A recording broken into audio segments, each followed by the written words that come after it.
Nah, baik ya. Jadi kita hari ini akan mempelajari tentang gimana caranya kita menulis daftar pustaka. Ya. Gimana caranya kita menulis daftar pustaka. Nah, kita lihat ya. Daftar pustaka adalah daftar bacaan yang disarankan untuk dibaca dan digunakan untuk memperluas wawasan bagi mereka yang ingin mengetahuinya lebih lanjut, serta untuk mengidentifikasi dan mengambil referensi yang digunakan dalam penulisan karya ilmiah atau laporan. Nah, jadi daftar pustaka ini ya, untuk apa disarankan daftar pustaka ya? Di setiap penelitian itu pasti ada daftar pustaka ya. Pertama, untuk memperluas wawasan bagi peneliti. Kemudian yang kedua, untuk mengambil referensi ya. Jadi kita perlu referensi untuk apa? Biar ada apa namanya, ada arah penelitian kita. Jadi kita perlu referensi ya.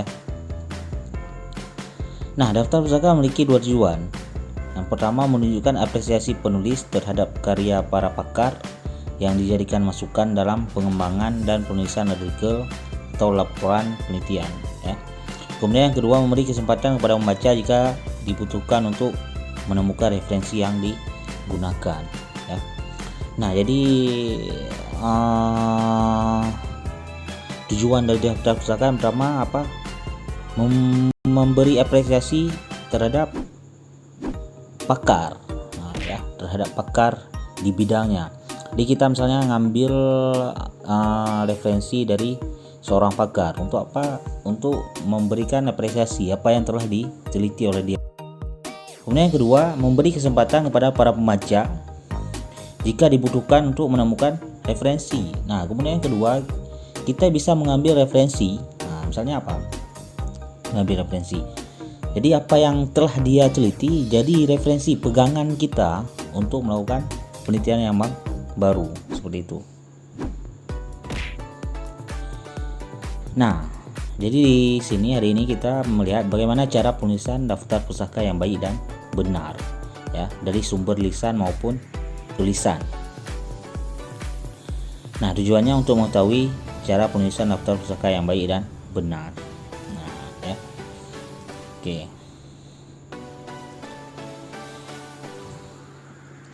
Nah, kita lihat ya, sistematika penulisan ya. Jadi daftar pustaka itu ya, dia mengandung 5 komponen ya. Nah, secara umum komponen-komponen daftar pustaka diambil dari buku secara berurutan, terdiri atas ada 5 dia ya. Yang pertama, nama penulis ya, diingat nih ya. Pertama, nama penulis, yang kedua tahun terbit, yang ketiga judul buku ya, atau judul kalau jurnal, judul jurnal atau judul artikel ya. Kemudian yang keempat, tempat terbit ya, siapa yang terbitkan. Yang kelima, nama penerbit ya. Oke. Nah, kita lihat yang pertama, nama penulis ya. Nah, ya ini harus dipahami betul ya, jangan salah dalam menulis daftar pustaka ya. Apabila nama pengarang terdiri lebih dari satu unsur kata, maka nama yang paling belakang diletakkan di depan. Ya. Jadi kalau katanya lebih dari satu, misalnya 2, berarti kata yang kedua itu diletakkan di depan. Kemudian diberikan tanda koma ya, diberikan tanda koma. Nah, kalau 3 kata, berarti kata ketiga diletakkan di depan ya, berikutnya koma, kemudian kata pertama dan kata kedua tadi, jangan kebalik ya. Jangan misalnya 3 kata, bukan 3 pertama kata ketiga habis itu kedua, bukan itu. Jadi pertama kata ketiga koma, habis itu 1 2 seperti itu ya. Nah, misalnya sini apa? Muhammad Teguh ya. Jadi ditulisnya Teguh, Muhammad. Seperti itu ya. Misalnya Muhammad Teguh Safrijal. Nah, berarti ditulis Safrijal, Muhammad Teguh. Seperti itu ya, diingat. Nah, kemudian yang kedua, apabila pengarangnya ada dua, maka yang dibalik cukup nama pengarang yang pertama saja.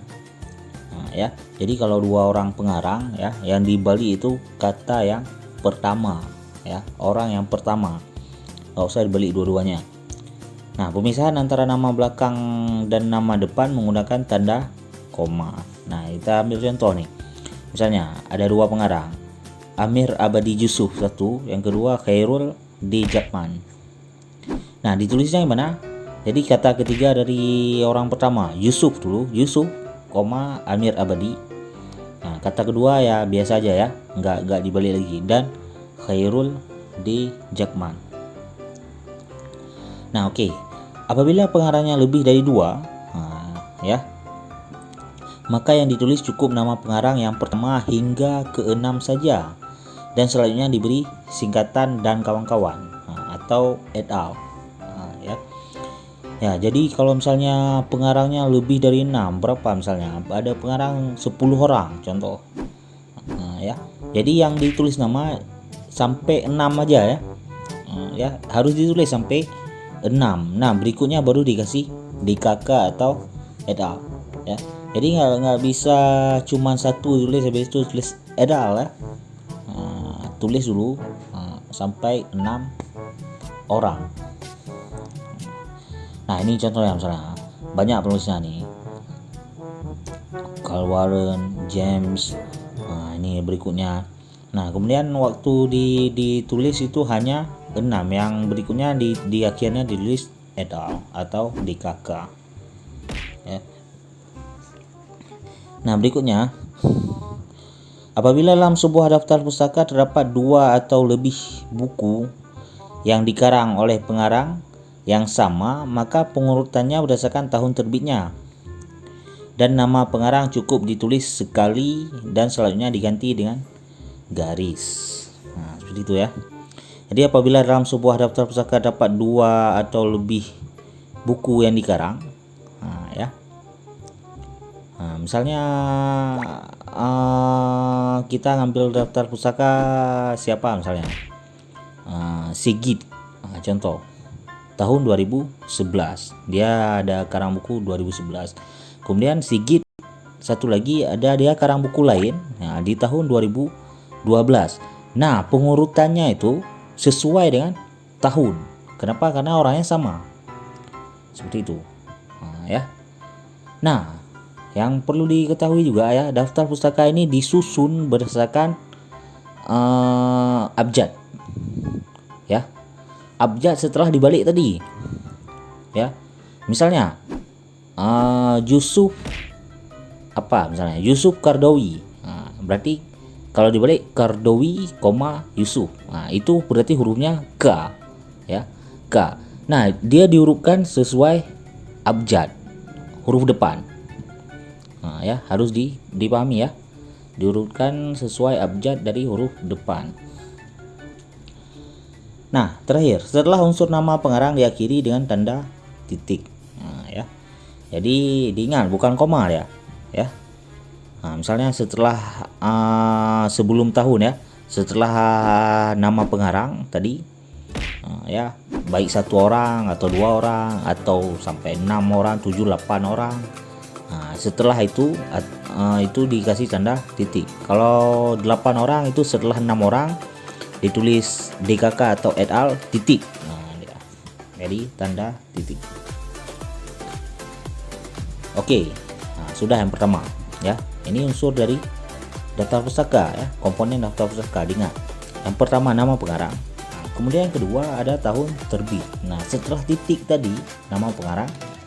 Nah, berikutnya adalah tahun terbit. Tahun berapa dia terbit. Nah, kita lihat ya. Apabila ada 2 buku atau lebih yang dikarang oleh pengarang yang sama, maka yang dituliskan pertama kali adalah yang tahun terbitnya paling dahulu. Nah, diingat ya. Jadi kalau ada namanya sama, Sigit 2011, Sigit 2012, dengan buku yang berbeda ya. Nah, itu yang ditulis pertama Sigit 2011, baru Sigit 2012. Seperti itu. Ya. Nah, berikutnya apabila buku tersebut tidak diketahui tahunnya, maka cukup ditulis TT. Apa itu TT? Tanpa tahun. Nah, ini kalau di skripsi susah ya.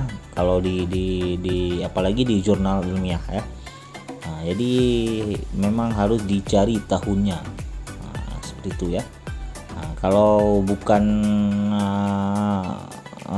misalnya di mana misalnya, bukan di jurnal, bukan di skripsi, itu mungkin masih bisa nggak ada tahunnya ya. Tapi kalau di jurnal ilmiah itu nggak bisa. Nah, kemudian kita lihat yang C, pemisahan antara unsur tahun terbit dengan unsur judul buku menggunakan tanda titik. Nah ya, pemisahan antara unsur tahun terbit dengan unsur judul buku. Nah oke ya, jadi udah habis nih. Setelah tahun dia titik lagi, yang koma. Nah, ya, dipisahkan dengan tanda titik. Nah setelah itu baru nomor 3. Nah ya, tadi nama pengarang, kemudian tahun, nah, kemudian yang ketiga judul buku atau judul jurnal. Nah gitu ya, judul artikel ya. Nah kita lihat, semua huruf pertama dari setiap kata dalam judul buku dituliskan dengan menggunakan huruf kapital kecuali kata tugas seperti dan, untuk, di, yang, atau, dari, ke. Nah ya, nah jadi huruf pertama di setiap kata judul itu harus huruf kapital, huruf besar. Nah ya, nah kita lihat nih contohnya, akuntansi itu logis dan mudah. Ini misalnya judulnya ya. Jadi di awal-awal kata itu semua huruf besar ya. A, akuntansi itu huruf besar, I huruf besar, L logis itu huruf besar. Nah, kecuali kata dan tadi, untuk itu, yang itu tidak menggunakan huruf besar ya. Nah, kemudian yang B, jika daftar pustaka diketik dengan komputer, maka penulisan judul buku dengan menggunakan huruf miring. Nah, ya, pakai italik. Jadi kalau menggunakan komputer itu harus dibiningkan judul bukunya ya. Ini apabila buku ya. Namun jika ditulis tangan, maka penulisan judul buku di garis bawahi. Nah, ya. Kalau ditulis tangan kan nggak bisa kita meningkat tuh. Jadi ditandai. Nah, ya. Maksudnya apa? Di garis bawahi.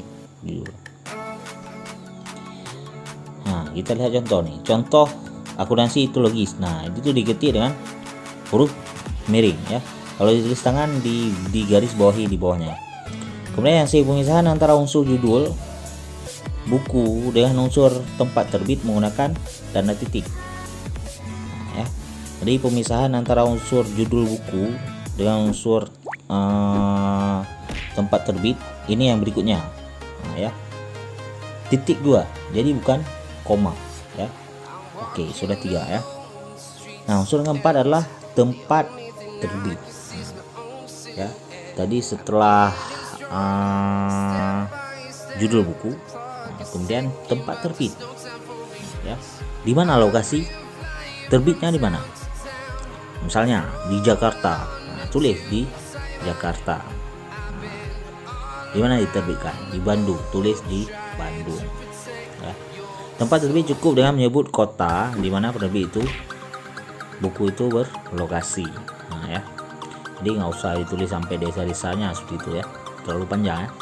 Nah, kotanya apa misalnya? Bandung, apalagi Malang misalnya. Nah kemudian B, pemisahan antara unsur tempat terbit dengan nama terbit menggunakan tanda titik 2. Nah ini perlu diingat ya. Kalau yang tadi titik semua, nah, ya. Sekarang setelah tempat, nah misalnya Jakarta, setelah itu titik 2, bukan titik ya. Jakarta titik 2. Nah, setelah titik 2 baru ditulis nama penerbitnya. Nah, ya. Jadi misalnya Jakarta, nama penerbitnya siapa? Nah, ya. Pada bagian ini kita cukup menuliskan nama perusahaan, lembaga yang menerbitkan buku tersebut. Nah, ya. Diingat ya. Jadi setelah tempat terbit titik 2, berikutnya baru nama penerbit. Misalnya nama penerbit apa? Airlangga. Nah, itu nama penerbit. Di Jakarta titik 2 Airlangga begitu ya. Kemudian yang B, setelah unsur nama penerbit diakhiri dengan tanda titik. Ya. Setelah nama penerbit kemudian diakhiri dengan tanda titik. Oke. Nah, sudah ya, sudah habis. Jadi itu unsur komponen-komponen dalam daftar pustaka. Nah, diingat gimana cara menulisnya. Jangan salah ya. Jadi daftar pustaka ini diingat sekali lagi, saya bilang diurutkan sesuai dengan abjad. Abjadnya setelah di tukar tadi. Nah, ya, kata terakhir ditaruh di pertama. Jadi abjad yang muncul itu apa? Kemudian baru diurutkan ya. Nah, yang perlu diketahui juga ya, jadi daftar pustaka itu, setiap daftar pustaka itu ditulisnya berbeda ya. Nah, misalnya buku dengan jurnal itu beda, buku dengan majalah itu beda. Nah, kita lihat apa bedanya. Nah, kalau buku, nah ini kita lihat ya. Nah, ini contoh dari penulisan daftar pustaka buku. Nah, ini banyak, rame pengarangnya ya. Nah, ada berapa orang nih? Nah, ada 6 orang. Nah, kemudian setelah nama, tahun, nama buku ya, kemudian tempat, berikutnya adalah penerbitnya siapa, seperti itu ya. Nah, jika buku tersebut merupakan buku terjemahan, maka daftar pustakanya menjadi ditulis ya, terjemahannya ditulis. Nah, ya. Nah, misalnya Warren Carr et al 2014. Nah, ya. Pengantar akuntansi adaptasi Indonesia edisi 25. Nah, ya. Kemudian ditulis nama yang terjemahkan. Nah, ya. Siapa yang terjemahkan? Berarti di sini Nofri Suhardianto dan Devi S. Kalinjati. Nah, ya. Kemudian di sampingnya ditulis dalam kurung terjemahan. Nah, ya. Nah, berikutnya sama seperti di atas, ya, tempat dan nama penerbit. Nah, kalau para penulis adalah editor, nah, ya, bukan yang menulis sendiri, maka ditambah di belakang nama dengan singkatan ed. Nah, maksudnya apa? Editor. Nah, ya, kita lihat contoh nih di bawah ya. White. Nah, di belakang nama itu ada eds. Nah, ya, eds, editor. Nah, berikutnya disambung seperti biasa. Ya, itu bukan putus sampai tahunnya ya, ada lagi itu di belakangnya. Nah, seperti biasa tadi. Setelah ini judul buku, setelah tahun judul buku, dan sampai habis. Oke. Nah, ini pengutipan kalau kita kutip dari internet.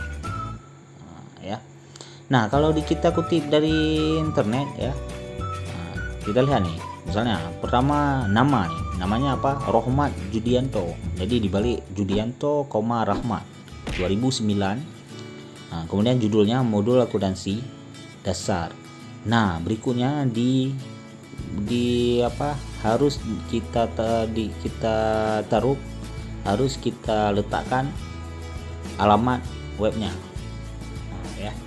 Nah, setelah itu ditulis nih, diunduh pada kapan kita unduhnya, kapan kita download. Ya. Nah, berikutnya artikel dalam internet tanpa nama penulis, tetapi ada nama lembaganya. Nah, ini contoh misalnya nggak ada nama penulisnya. Nah, kita ngambilnya dari wordpress.com. Nah, bisa dilihat nih cara penulisan daftar pustakanya ya. wordpress.com 2009 modul akuntansi dasar. Nah, ya. Kemudian diletakkan webnya, diunduhnya kapan. Nah, ya. Ini diingat ya, gimana cara kita menulis daftar pustaka kalau kita ambil di internet. Nah, berikutnya kalau kita ngambil di skripsi, tesis, disertasi, ya, atau laporan penelitian, Nah, itu harus ditulis ya setelah judul. Nah, itu harus ada ditulis apa, skripsi misalnya atau tesis ya. Kalau yang lain sama seperti tadi tulisannya ya. Nah, kalau judul ini judul skripsi. Nah, oke. Nah, berikutnya yang keempat, kalau diambil dari artikel dalam surat kabar. Nah, misalnya kita ngambil di koran nih atau di mana surat kabar. Nah, gimana cara kita tulis dalam pusakanya ya? Yang pertama nama seperti tadi, kemudian tahun, judulnya. Nah, ditulis nama surat kabarnya apa, misalnya ini Republika ya. Berikutnya ditulis tanggal berapa keluarnya, misalnya Serambi tanggal 18. Nah, gitu ya, 18 Juni. Nah, nomor, tahun, halaman berapa. Nah, ya. Nah, itu harus jelas ya. Nah, ini yang penting terakhir, kalau kita ngutipnya dari jurnal. Nah, kalau kita ngutip dari jurnal, nah ini cara penulisan daftar pusakanya ya. Nah, ini contoh Diptoadi ya, itu nama, berikutnya tahun ya, titik tahun, berikutnya judul dari jurnal ya. Nah, berikutnya nama jurnalnya ya, nama jurnal, kemudian volume jurnal berapa ya, edisi berapa, volumenya berapa, kemudian halamannya berapa. Nah, ya, paham ya. Nah, bisa kita lihat di sini ya, kalau penulisan jurnal itu yang dimerengkan itu bukan judulnya. Nah, ya. Kalau judul jurnal sini apa? Reformasi Pendidikan. Nah, judul dari artikel dia itu Reformasi Pendidikan Indonesia menghadapi tantangan abad 21. Nah, itu tidak dimerengkan ya, tapi diberikan tanda kutip 2 di atas ya. Nah, tapi yang dimerengkan itu adalah jurnalnya, Jurnal Ilmu Pendidikan. Nah, itu yang dimerengkan. Nah, itu perlu diingat ya. Nah, kemudian berikutnya 6 itu apa? Volumenya berapa? Volumenya ya. Nah, kemudian 3 itu bukan ya, 6 itu adalah apa namanya? Edisinya ya. 6 itu edisinya, edisi ke-6. Nah, kemudian 3 itu adalah volume ya. Nah, 161 itu halaman ya, dari halaman 161 sampai 175. Oke. Nah, saya rasa cukup untuk mata kuliah hari ini ya. Oke. Nah, saya mau kasih tugas untuk semuanya ya, didengarkan baik-baik tugasnya apa ya. Nah, tugasnya dicatat, nah ya, ditulis kembali. Nah, ini karena rame yang nggak mau nonton, nggak mau dengar, nggak mau belajar ya, jadi cuma ngabsen doang ya. Nah, jadi saya mau kalian itu belajar gimana caranya ya, dicatat, ditulis apa yang saya bilang tadi semua ya, secara ringkas, mungkin 1 atau 2 halaman double folio ya, 1 double folio mungkin ya, 1 double folio ditulis dengan menggunakan tangan seperti itu ya, yang saya sampaikan tadi ya. Nah, kemudian difotokan boleh, dibuat